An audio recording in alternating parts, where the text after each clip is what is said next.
Welcome to the ACMP Mini Coaching Series, a resource for chamber music players at all levels. I'm Jennifer Clark, Executive Director at ACMP, Associated Chamber Music Players. You can find out more about our programs at acmp.net. Enjoy.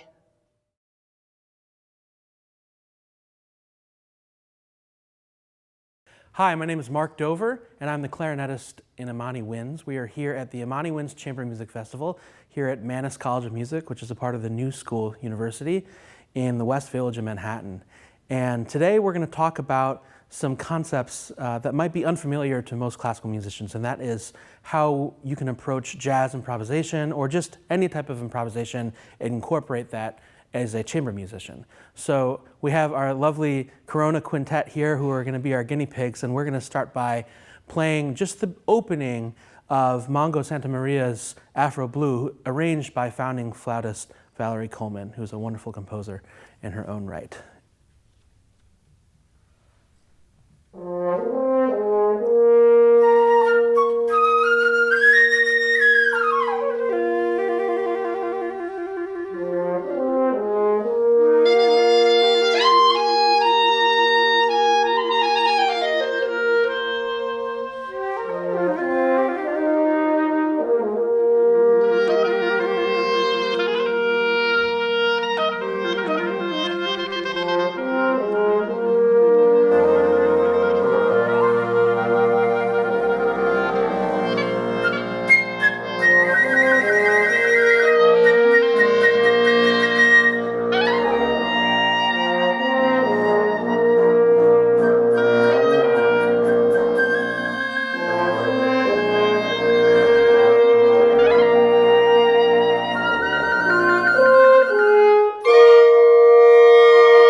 Beautiful, bravo, bravo.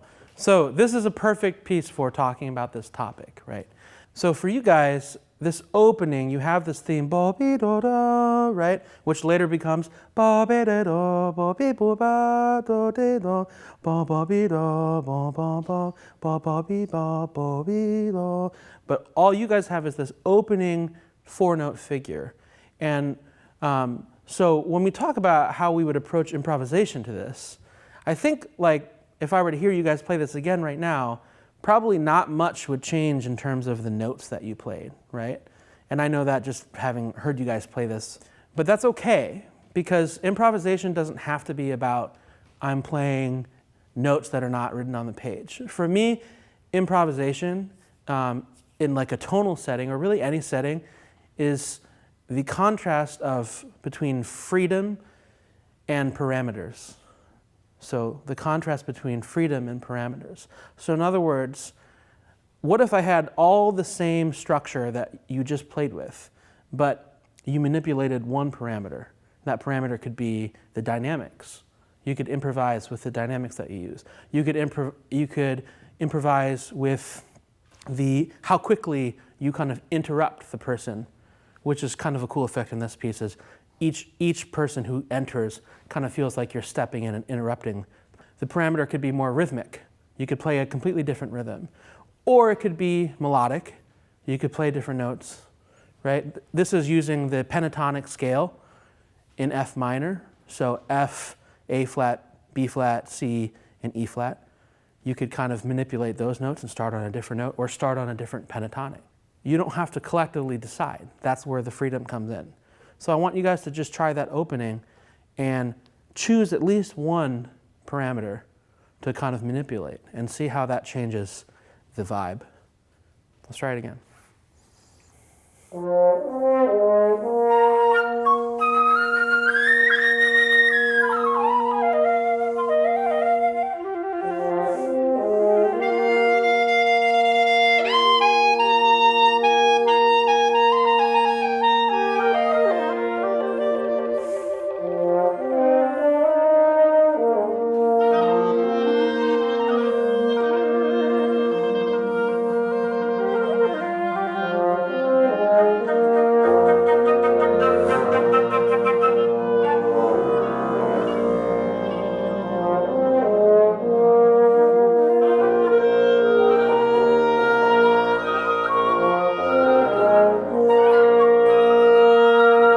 Good, good. Let's stop there. That was so different.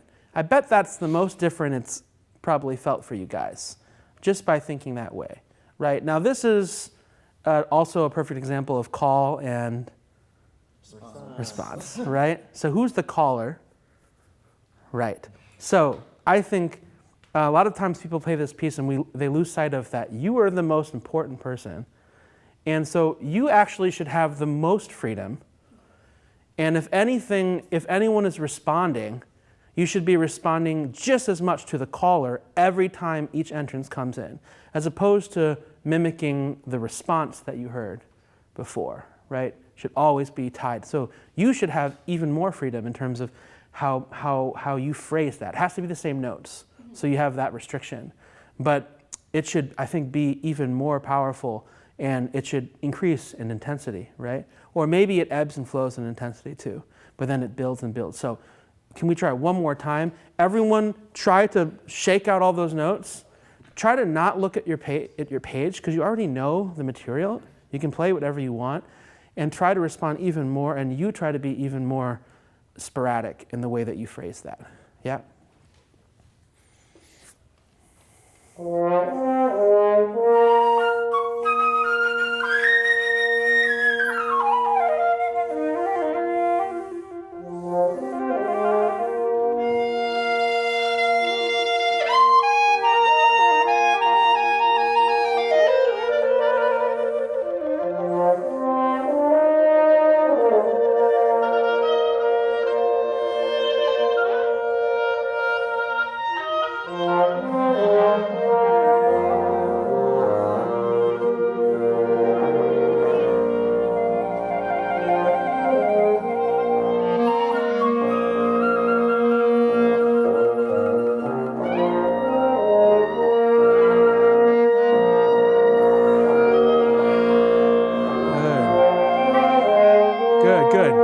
Good, just for time's sake. That's wonderful.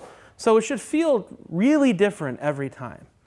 If there's one thing that you could take away from this when you're improvising as a group, if it starts to sound the same, you just got to change it up. And a lot about improvising when you're not like a trained improviser and you're starting out comes from faking it until you make it. That phrase is so important, because how could you ever learn to be better at something until you trip over yourself? So it's okay to put yourself in a vulnerable place and say, I'm not going to look at the music. I'm just going to use my ears, and I'm just going to listen. And because we're using this open harmony of the pentatonic scale, which is such a vastly open world of sound, harmonically, melodically, it's almost impossible to play a wrong note, right?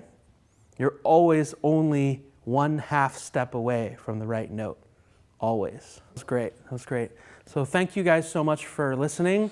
Thank you, Corona Quintet, for playing. It was so beautiful. And I hope this encourages you guys and to people listening that it's never too late to start improvising. Even the most accomplished, seasoned chamber musicians that I've met well into their 40s and 50s who had never improvised, I've seen start. And I think, if nothing else, it makes you an even more forward-thinking and listening chamber musician and communicator. So I hope you guys can take some of those tools and apply it to your own musical lives. Thank you.